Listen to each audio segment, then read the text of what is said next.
three-letter acronym MBA, what comes to your mind? College. College. Business. Money. Business, money, absolutely. Could be a joke. Like female body inspector. Yeah. I like the way you're thinking with that one. We should connect more afterwards. The common definition is a Master's of Business Administration, right? Could we all agree?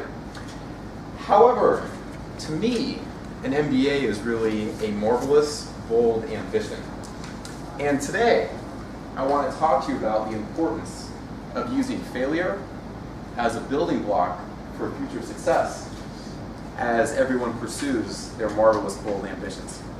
Now, before we get started, I'd like to hear from the audience. Tell me some of your marvelous, bold ambitions you've had at points in your life or you have right now. Running a marathon. Running a marathon. Awesome. Bungee Which jumping. one do you want to run? I'm running the rock and roll half marathon next Sunday. It's my first run. Awesome. Well, congrats on that. I wish you good luck. Thank you. What else? Yes. Taking a GRE to get into a PhD program. Great. Which PhD program? Education leadership. Education? Don't tell me Northwestern. Cool. How about one more? Yes. Creating a YouTube channel. A YouTube channel. What do you want to have on the YouTube channel? How to be positive and condition yourself to be optimistic. Awesome. So the power of positivity, it sounds like. Or positivity. I'm personally very supportive of that, so fantastic. Well, thank you so much for sharing.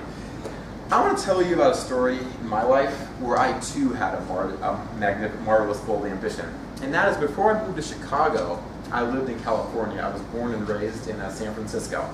Went to UC Berkeley, got this fantastic, well-paying job working in a venture capital firm in San Francisco. It was a very happy time in my life. But I wasn't totally feeling fulfilled. Is anyone here in that been in a situation like that where they haven't really felt fulfilled with what they're doing on a day-to-day basis? Yeah.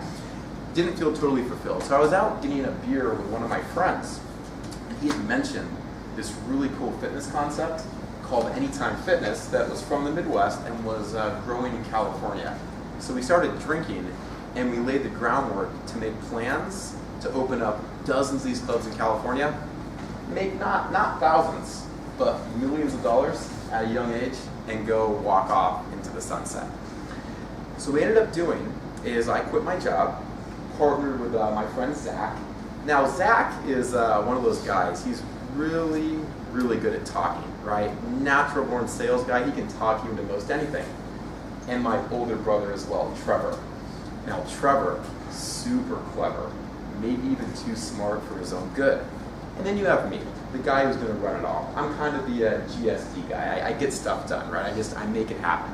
So we have the dream team set up, and we're going to go out there and crush it. Zero doubt in any of our minds.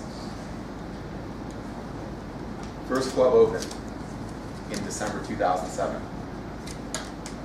which, as it turns out, was the month that the Great Recession officially began. Sacramento, California. The unemployment rate in our market was at less than 5% when we opened, slightly less than 14% just 7 months later. Businesses were going under left and right. Foreclosure rate skyrocketing. Not to mention, I was 23. I had no idea how to run a business. I made every mistake you possibly could. Hired the wrong manager, totally botched pricing, couldn't manage customer service, had a really thin skin. Made every mistake I possibly could. Now, my two partners, again, Zach, really good talker. He could talk about ways to turn this around, but he had no ability to actually follow through with it. My brother, super clever guy, right? He could make the plan, talk about the right thing, but he was more better at kind of creating a structure that blamed me for the entire situation than actually going out there and getting on the ground and helping out. I was lonely. I was depressed. And when I went into this whole adventure, I had about $100,000 in cash saved up. Not a bad situation. I had no money. And I was levered up.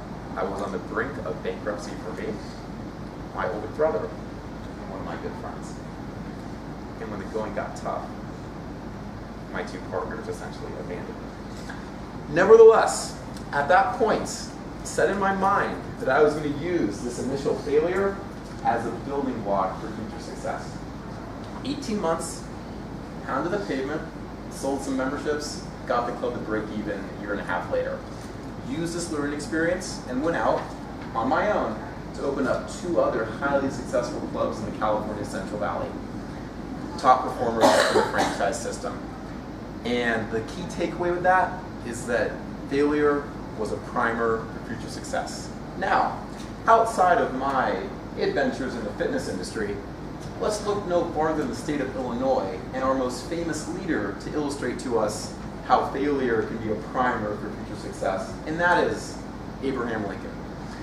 The man failed in business, declared bankruptcy, had not 1 but 2 failed runs for Congress, and to top it off, he had a mental breakdown where for approximately 6 months the man was bedridden and fully depressed.